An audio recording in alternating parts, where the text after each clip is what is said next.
Salut Mireille et Paulette, j'espère que vous allez bien et que vous ne m'entendrez pas trop zozoter dans cette vidéo. Aujourd'hui, une vidéo un tout petit peu différente de d'habitude puisque aujourd'hui je reviens sur les 1 an après l'adoption d'un chien en SPA. Je voudrais remercier le sponsor de cette vidéo qui est la marque Nutro, qui est une marque de croquettes de qualité avec des ingrédients de qualité. Et si vous ne connaissez pas cette marque, je vous laisse avec la présentation. Je pense que si tu possèdes un animal à 4 pattes, tu sais comme moi qu'il est hyper important de leur apporter la meilleure alimentation possible et ça avant tout pour leur état de santé. Et je sais que bon nombre d'entre nous ne sommes absolument pas prêts à cuisiner jour après jour pour nos animaux de compagnie et que finalement il est aussi beaucoup plus simple de donner des croquettes. Cependant, il est vrai que trouver des croquettes avec une bonne composition et un minimum d'ingrédients, c'est vraiment pas facile. Mais si tu ne connais pas, il existe la marque Nutro qui nourrit mes chiens depuis à peu près plus d'1 mois et qui nourrit de ça très sainement tes animaux, qu'ils soient chiens ou chats, et que tu peux retrouver dans toutes les jardineries comme Truffaut, Jardiland et également les animaleries comme Maxiso. La composition, elle est hyper claire, compréhensible, il y a un haut pourcentage de protéines, il y a aussi une gamme sans céréales et évidemment l'alimentation, il n'y a pas d'OGM à l'intérieur, il n'y a pas de soja, il n'y a pas de blé, il n'y a pas de maïs, ni de produits laitiers, ni de colorants, ni de conservateurs, etc. Donc ça c'est vrai que c'est super cool. Nous, la transition s'est hyper bien passée, je te passe les détails mais ça leur convient très très bien. Je pense que tu le vois, Wakanda raffole de ses croquettes. Niveau appétence, vraiment c'est top. Vraiment, je m'en sers même comme croquette pour les récompenser pendant les balades. Et vraiment, pour le coup, c'est une très bonne marque que tu peux retrouver un petit peu partout et qui, voilà, a une super composition, comme je te l'ai dit. Donc, n'hésite pas à checker ça en barre d'infos, à regarder un petit peu si ça t'intéresse. Moi, mes 2 chiens kiffent tous les 2 et je pense que tu le vois, Hermès est en train de se taper le paquet toute seule. Et pour le coup, je suis vraiment très très satisfaite de ces croquettes puisque je vais te l'expliquer dans la vidéo. J'ai eu quelques soucis d'alimentation avec mes chiens. Vous pouvez me rejoindre sur Instagram où il y aura quelques petites surprises. Donc pour celles qui arrivent en cours, j'ai 2 chiens, à savoir j'ai Hermès qui a maintenant 8 ans passés et qui est un berger des Shetland. Donc c'est une race de chien de berger qui provient des îles Shetland, des îles où tout est petit puisque vous connaissez sûrement le poney Shetland et il existe le chien Shetland et il y a également le mouton Shetland si je ne dis pas de bêtises. Petite femelle que j'ai eue dans un élevage familial. Donc moi voilà, je suis pas anti-élevage, hein.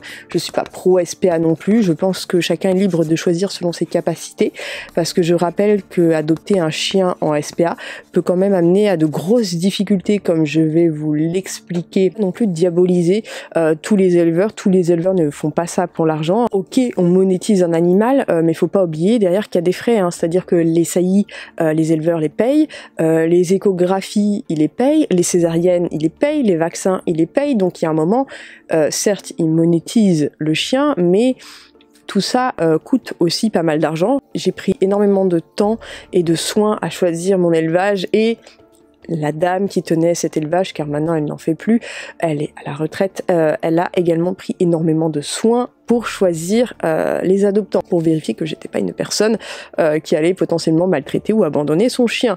Donc vous voyez qu'il y a quand même des gens sérieux. Alors certes, ce n'est peut-être pas tous les élevages, ce n'est peut-être pas commun, mais ça se trouve. Aujourd'hui, on va revenir sur comment s'est passée cette adoption. Donc déjà, comment se passe une adoption en SPA. Ce qui était très marrant, en plus de ça, c'est qu'on est venu à la SPA, donc on est venu avec tout le monde, avec les enfants et notre autre chien. Et à chaque fois, dans les SPA, on pensait qu'on venait abandonner notre chienne. Genre, c'est l'activité du dimanche, tu sais, en famille. C'était complètement paradoxal. À chaque fois, on nous demandait « Oui, vous venez pour abandonner votre chien ?» Mais non, enfin, c'est pas une activité qu'on fait en famille. On vient, voilà, visiter vos pensionnaires et voir s'il y en a un qui pourrait convenir et si on peut faire, voilà, la présentation. Et j'ai visité la SPA de Rennes et on a une dame très très gentille qui s'est occupée de nous et en fait, nous, on était partis pour adopter un gros chien. Également, dans le fait d'adopter un gros chien, il faut quand même penser un petit peu à votre environnement. Est-ce que vous êtes capable de tenir un gros chien en laisse? Est-ce que vous avez des enfants en bas âge? Est-ce que vous avez des personnes âgées dans votre foyer? Parce que mine de rien, un gros chien, ça peut faire de sacrés dégâts. Wakanda a ouvert la lèvre de mon mari, il m'a fait mal à la lèvre, il m'a luxé plusieurs fois l'épaule parce qu'il tirait trop, notamment puisque il s'est chassé et qu'un jour il m'a levé un lièvre et un faisan. Lorsqu'on adopte un chien adulte en SPA, c'est effectivement beaucoup plus dur de lui réapprendre certaines choses ou de lui apprendre une limite à cause de son poids par rapport s'il avait été chiot, il aurait fait 10, 15, allez 20 kilos maximum.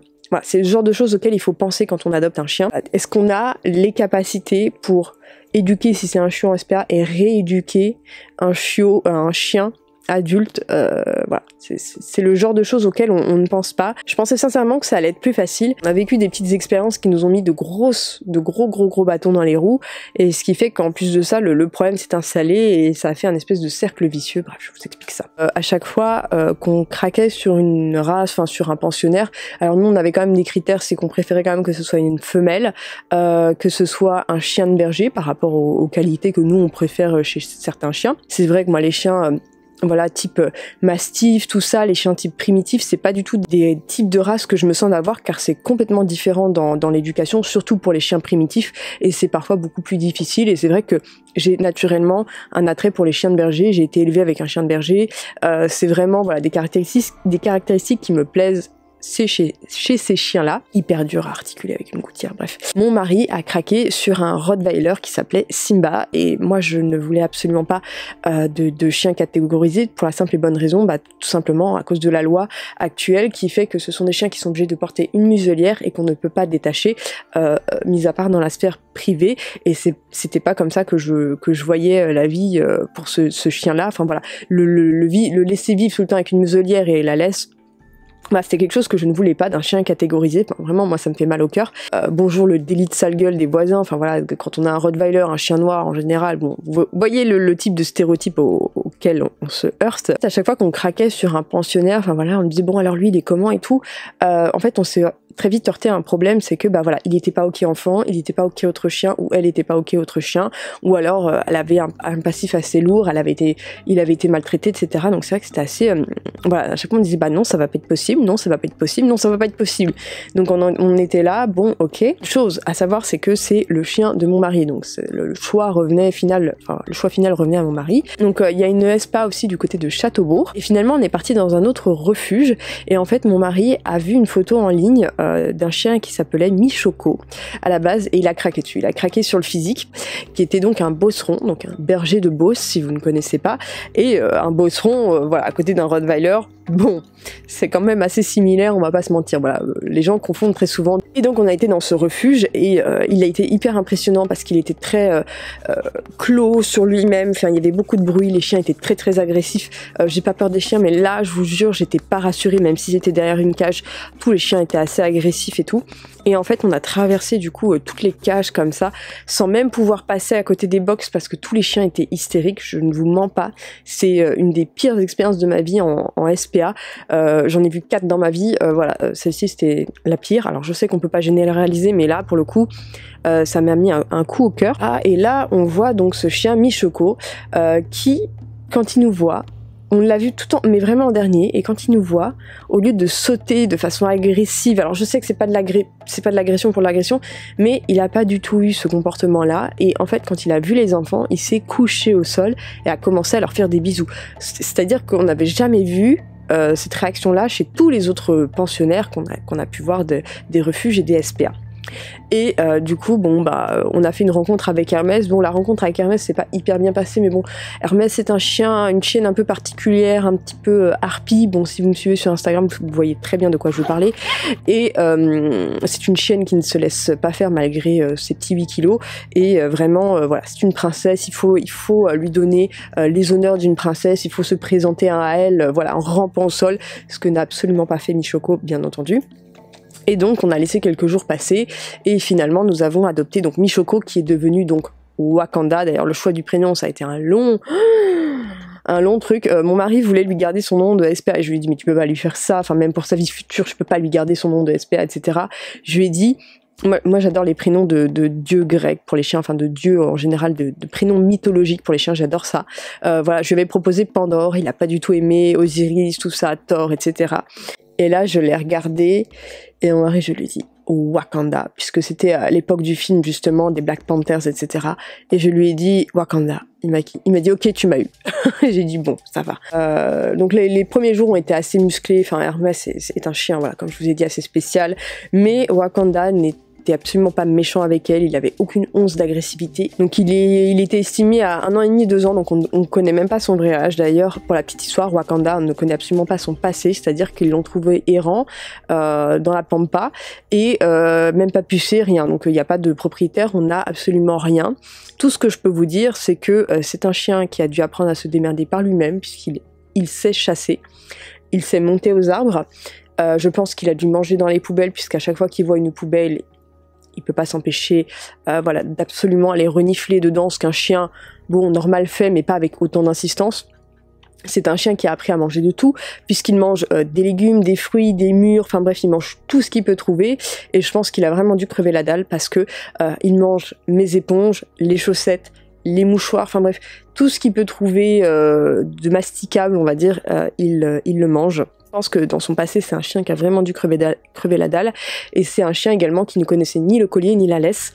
Donc voilà, je pense que ça a été un chien qui a été livré à lui-même. Donc là voilà, la cohabitation avec Hermès était assez musclée dans ses débuts, mais on sent finalement qu'elle a essayé de l'éduquer comme si c'était un chiot, comme si c'était comme si c'était sa maman, et on voit quand même maintenant avec 1 an de recul que voilà, elle lui a appris quand même pas mal de choses, à se calmer, etc. Donc quand même, mine de rien, c'était assez intéressant d'avoir Hermès à ses côtés pour voilà, lui apprendre entre guillemets un petit peu la vie. Avec les enfants, la cohabitation se passe à merveille, c'est-à-dire que ça se passe même mieux qu'avec Hermès. Hermès est une chienne qui n'aime pas spécialement les enfants, qui n'aime pas spécialement être emmerdée. Elle ne supporte pas les enfants, voir les enfants courir avec des objets contondants, donc elle va direct, elle va choper le bâton, elle va leur retirer. C'est un peu une deuxième maman, mais tu vois, le genre de maman un peu relou. Voilà, c'est ne faites pas ci, ne faites pas ça, ne sautez pas, ne courez pas, voilà. Lui, il est pas du tout comme ça, c'est-à-dire que lui, il veut être avec les enfants, il veut jouer, il veut qu'on lui monte dessus, c'est-à-dire que voilà, les enfants sont sur le chien ne dit jamais rien, il est même très content d'avoir ses petits-enfants, donc au contraire, c'est vraiment plutôt sympathique. Mon mari et Wakanda ont une relation vraiment à part, comme moi d'ailleurs, j'ai une relation totalement à part avec Hermès.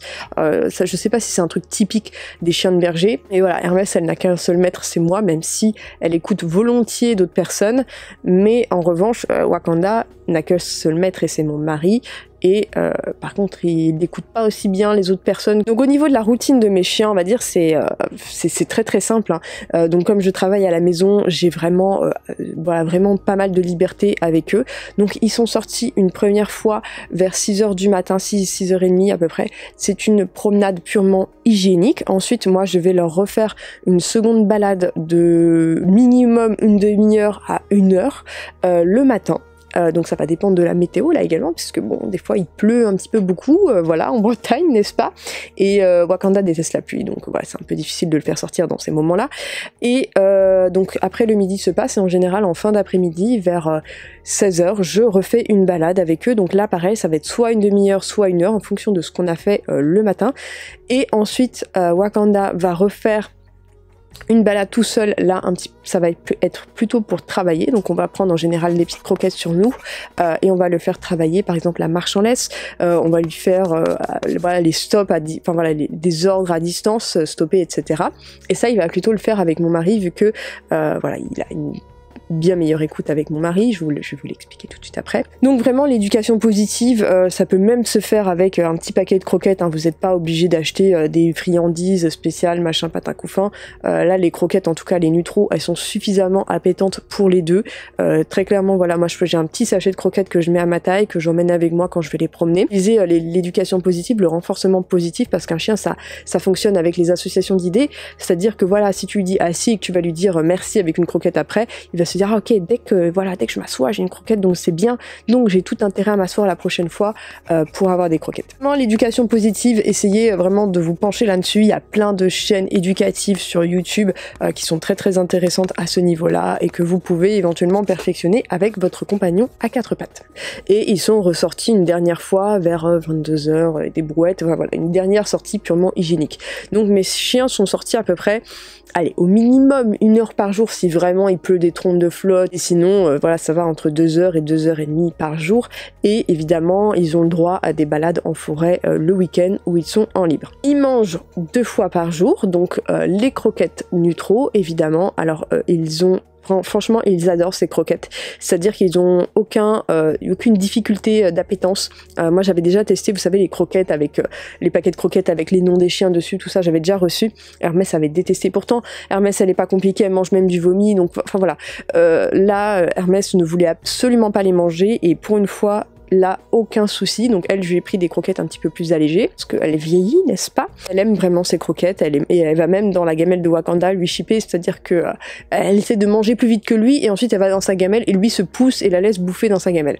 Donc pour vous dire que voilà, ces croquettes là en tout cas sont très appétantes pour mes chiens. Wakanda finit sa gamelle, lui qui avait pour habitude quand même de laisser des croquettes dans sa gamelle avec d'autres marques, là c'est pas du tout le cas. On essaie d'espacer le plus possible des balades pour éviter notamment les problèmes de retournement d'estomac, surtout chez Wakanda, parce que c'est ce genre de race là, de grandes races, de gros chiens en général qui sont sensibles au retournement d'estomac, etc. Et ça peut amener vraiment à la mort du chien en quelques heures. Bon, maintenant on va rentrer dans le vif du sujet, parce que si vous me suivez sur Instagram, vous savez sûrement que Wakanda est muselé, vous vous demandez pourquoi. Alors en fait, il nous est arrivé un petit accident, c'est-à-dire que moi j'avais Wakanda en longe, et j'avais une longe de 5 mètres, et en fait un chien en libre est venu le voir, et il se trouve que ça s'est très très mal passé, et Wakanda étant un petit peu plus fort que la majorité des chiens du quartier, ils se sont frités, et Wakanda l'a chopé et l'a un peu défoncé, donc ça a fait des pataquès pas possible avec la nana, comme quoi mon chien était un chien d'attaque, etc. Plus voilà, c'est un chien noir, mon mari est noir, enfin bon voilà, vous voyez le cliché dans de la Marie Chantal, dans Bonne et Due Forme, vous voyez le cliché que ça donne. Bref, son chien n'avait évidemment aucun rappel, le mien était longé, enfin bon bref, voilà. Bon bref, c'est un accident, ça arrive, les chiens ça se bat même régulièrement. Les gens qui fréquentent des parcs à chiens savent que ça peut dégénérer très très vite, surtout entre deux mâles.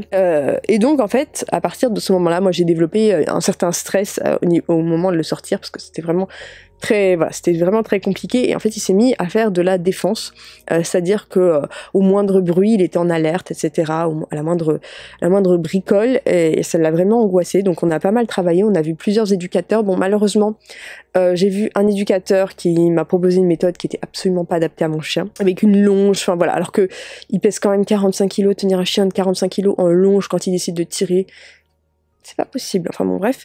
J'ai vu un second éducateur qui lui me proposait une méthode au collier étrangleur. Alors je ne diabolise pas le collier étrangleur, je dis juste qu'il y a certaines façons de s'en servir, et que moi je m'en sers très mal, et qu'en plus de ça, c'était le genre éducation à l'ancienne, où faut crier sur le chien, faut user de sa force, etc. Enfin, moi, à un moment, je fais juste 10 kilos de plus que mon chien. Voilà, s'il veut m'emmener à Marseille, il le fait, tu vois. Il y a un moment, je suis pas en état de l'arrêter. Je n'ai pas la force physique de l'arrêter. Donc, voilà, c'était une méthode pareille qui n'était pas du tout adaptée à moi et à Wakanda. Donc j'en ai trouvé un troisième qui lui finalement m'a fait faux bond. Enfin bref, on dit jamais 203, mais là c'est plutôt 304.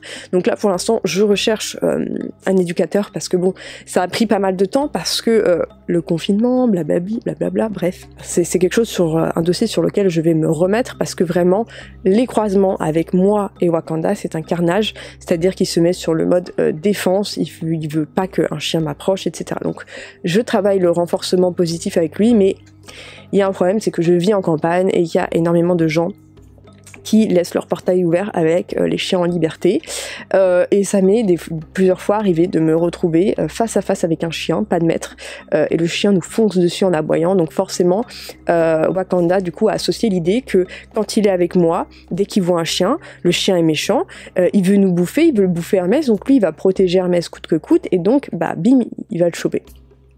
Et ça, je vous jure, ça m'arrive minimum une fois par mois. Donc vous imaginez le nombre de potentielles problématiques qu'il va y avoir derrière, et donc c'est mon chien qui va mordre, et c'est lui qui va en payer les frais, tu vois ce que je veux dire, alors que lui il y est pour rien. Enfin, s'il y a un chien qui nous tombe dessus et qui essaie de nous bouffer, alors qu'il est en laisse avec moi en train de se balader, c'est pas de ma faute, mais on va quand même cataloguer mon chien de tueur de chien ou de mordeur, etc. Alors que bon, bah lui, il aura juste fait son taf, il défend, tu vois. Comme je me retrouve régulièrement dans ce genre de situation, voilà, quand je vous dis c'est une fois par mois, moi ça me met un stress monstre, et le fait en fait qu'il ait la muselière, je sais qu'il pourra pas choper le chien, et je sais qu'il le défoncera pas.